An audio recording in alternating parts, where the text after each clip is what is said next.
Get up to the booth. It's Joe Buck and Troy Aikman. And Joe, the last two games that you all have called, we saw an amazing performance from the Seattle Seahawks defense, the 1 seed in the NFC, and now this from Houston. This feels like the type of thing that could propel them on to a Super Bowl. What most impressed you about that side? Yeah, I think you're exactly right. This is a defense that is so good at every level. We talked about it multiple times during the night. It was hard not to. I mean, they were just overwhelming. Aaron Rodgers, it looked like he had no room to do anything. And it was just one of those nights for this Texans defense, and they can just come at you from the edges. They can come at you up the gut. They're really good. And I tell you, with our matchup next week, we've got two defenses that will come flying into that game. Last night, the Patriots sacked Justin Herbert 6 times. And if there's a reason why they got past L.A., it's because of the defense. So to me, these are 2 wild card wins that are complements of the defensive units on each team. And we'll see how that shakes out next weekend at Foxborough. Troy, the unforced errors for C.J. Stroud, obviously a concern, but how easy or difficult might they be to clean up between now and next Sunday? Well, those mistakes will be easy to clean up. I think the challenging part is what exactly is going to be the status of Nico Collins. Sure. It's a big loss if he's unable to play. This game coming in, we talked about it. We expected it to be a low-scoring game. It was for a majority of the time.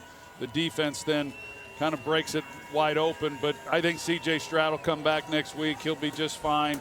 The good news for them is they've really been inconsistent offensively, and they've not run the ball particularly well.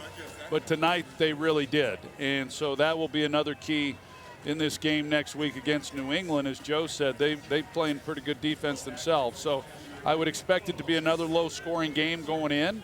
But it will bode awfully well for C.J. Stroud and the Houston Texans if they can get that running game going with Woody Marks and Nick Chubb again next week like they did tonight. I'd like to ask you both on the way out about a guy that you've covered that spans literally lifetimes, different teams, different networks, different times in all of our lives, right? And that's Aaron Rodgers, and I heard you talking about it at the end. If this is indeed the end, that's a wrap. We put the book on the shelf. How do you guys both sort of view his place in the game? I mean, I'll let him go because you played this position, and when Aaron Rodgers was at his best, man, we saw a guy that just could use his legs, his arm, throw off, any platform, whatever you want to say. The guy was unmatched. Yeah, I mean, as far as how you rank him and all that, I mean, and the numbers speak for themselves and what he's been able to accomplish. I never imagined, to be honest with you, that Aaron Rodgers would play into his 40s, and I'm not so sure that he did either. It's hard to believe. If you go back to 2010, when he won his Super Bowl, that would be the only Super Bowl he would get to play in.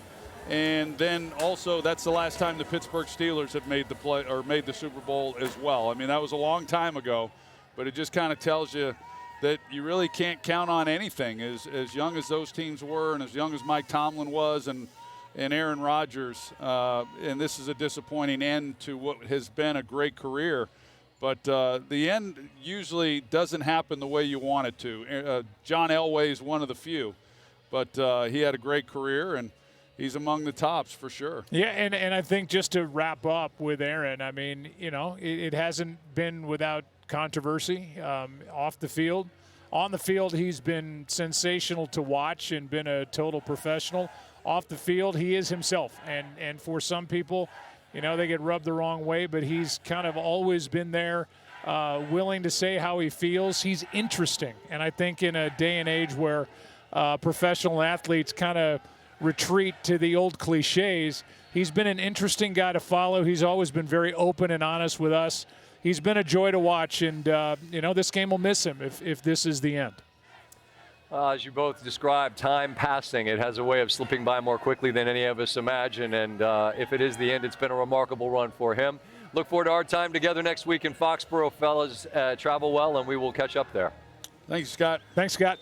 A couple of defensive touchdowns for the Texans, the second of which, the final pass for Aaron Rodgers tonight, which could potentially be the last pass of his career. Didn't Tom Brady throw a pick-6 his last pass? But that was in New England. Of course, he went down to Tampa. That was Kalen Bullock that took that home.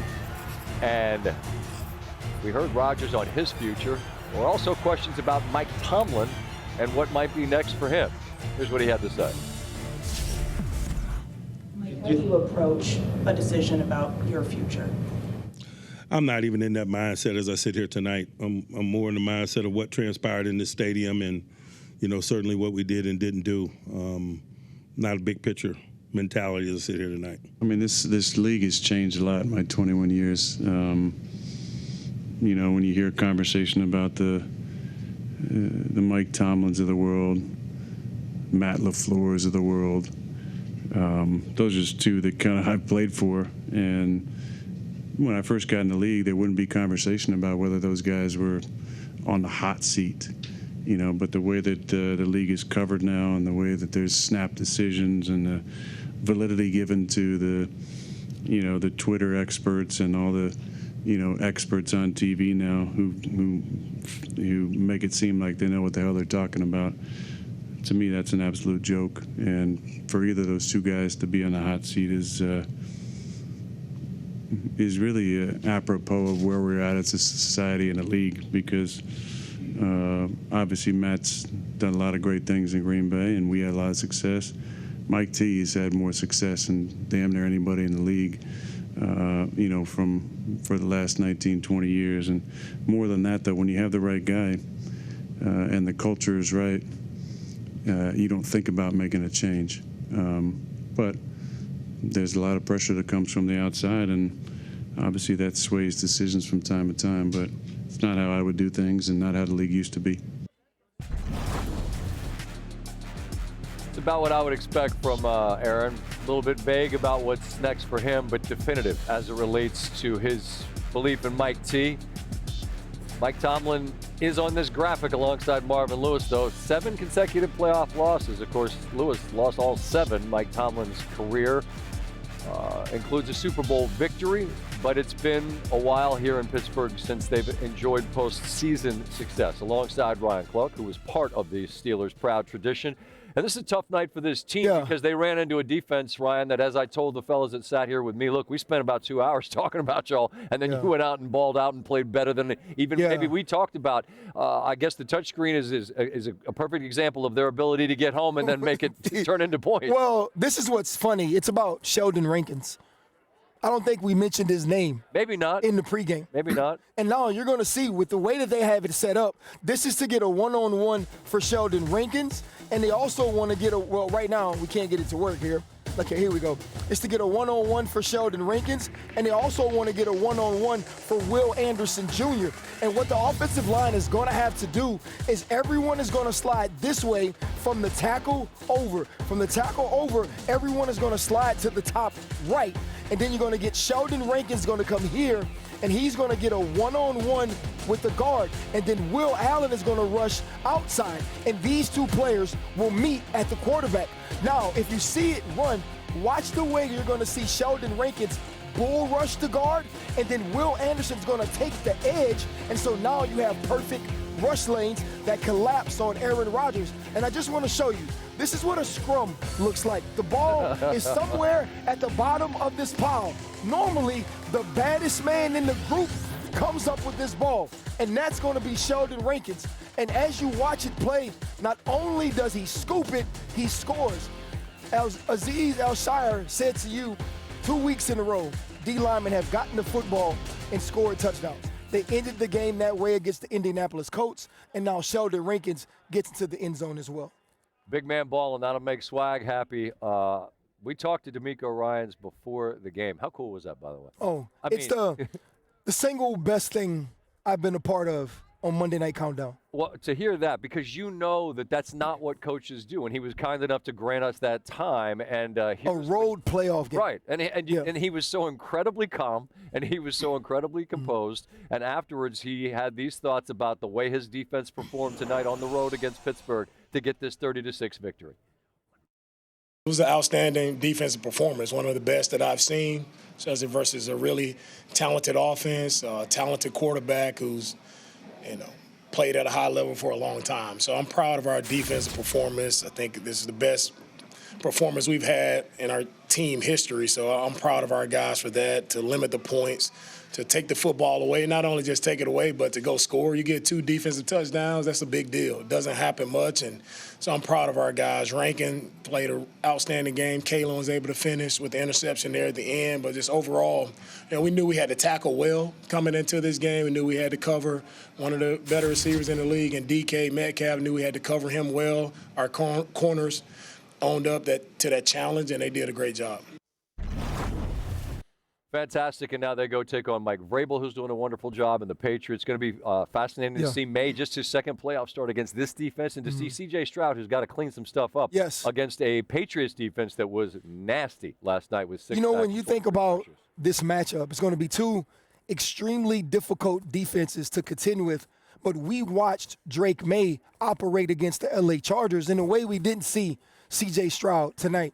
Coming into this game, I knew how good this defense could be. Maybe not to this level that we saw, but the Patriots defense looked just as good against Justin Herbert and the LA Chargers. So who is going to be that difference maker? Who is going to make a play? We don't know if Nico Collins will be healthy next week. And that's going to be a lot, man. That's a short turnaround. Exactly. This is a game that's going to be incredibly physical, and one play can change it, just like the Drake May touchdown to Hunter Henry late in that game.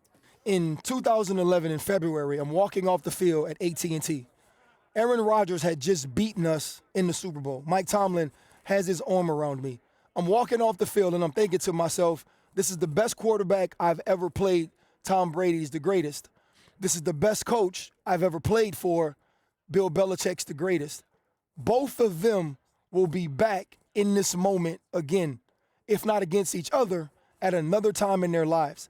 Fast forward 15 years now, we sit here, neither have been back. And they might have played and coached their last game, at least in a Pittsburgh Steelers uniform, together. That's what this league is. Nothing is promised, and even the greatest have to show up every day and execute. And if this is Coach Tomlin's last game here, it should be his decision. When you look at him tying Marvin Lewis's record for 7 straight playoff losses, that's not the standard. That's not Pittsburgh Steelers football. And if Aaron Rodgers walks away, I'll say this. He's the best quarterback I ever played against. He's the most talented. He was the most confident. And his legacy and what he left this game is really unmatched by many. There's Tom Brady, in my opinion. There's Aaron Rodgers. And there's the guys of old, like the Joe Montanas, the Peyton Mannings. He should be proud of what he accomplished. More importantly, proud of who the people here say he was in the building. A great leader, a great teammate, a great mentor, a great quarterback. As far as Tomlin, I would just echo that sentiment and think that perhaps it's fitting that if it is the end and if it is his choice, that he and Harbaugh were linked so long together, the first and second longest tenured coaches. They met 40-some-odd times, and it's not that you're a lousy coach. It's just that perhaps you benefit and perhaps your franchise benefits from a different direction. John Harbaugh will have a job, whichever one he wants. Mike Tomlin will have a job either here or in football if he is no longer here. You look at Andy Reid, and the end of his tenure in Philly was a little bit different. But he goes on to Kansas City. He unites with Patrick Mahomes and becomes one of the greatest coaches of all time. When he already was that, he just needed the trophies.